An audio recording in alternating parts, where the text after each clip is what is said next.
Now, at this point, you're going to be pretty excited. You've been selected, you're being brought on the team, the contract's been written, and you show up for your first day. Now, you've obviously been here many times before. That's why you've just been selected for the senior leadership position. But as much as the excitement slash confidence or what have you may be and feel, you need to remember to keep yourself in line and achieve or meet certain objectives so that way you achieve your mission goals. Number one, you have to obtain clear expectations from your leadership concerning your new position. This might be a single person, might be a couple different people, it might be the board of directors, but make sure you know what they're looking for. And then over a few meetings with these folks, you should be able to drill down some broad timelines. In other words, what do they want you to accomplish within a month or 3 months? Maybe it's 180 days to a year. You have to always be aware of what they expect.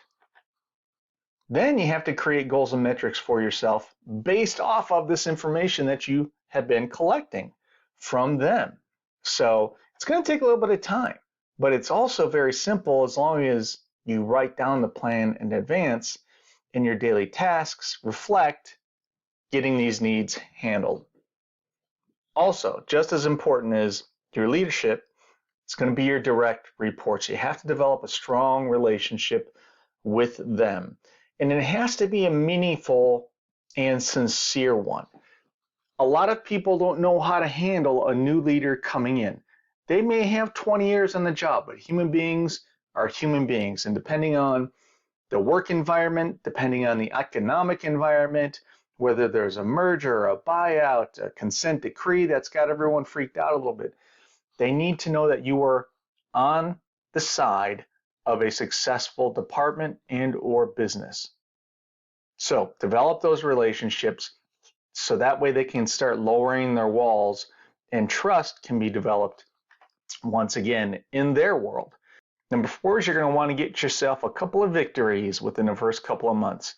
That way you're demonstrating to everybody what you're able to do in this position.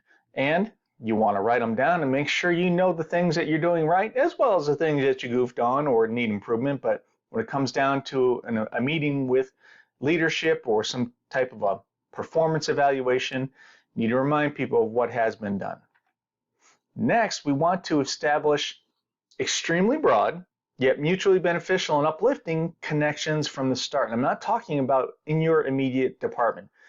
I'm talking about throughout the company, agency, and this might include very important customers and or vendors. Ensure that these people, again, are from a lot of different areas. And remember, it's not just people at your level. You want to have a support structure that reaches or goes down to line staff all the way up through leadership. And it has to be sincere, it has to be meaningful. This isn't something you're going to impress people into. It's going to be something you demonstrate and earn through people.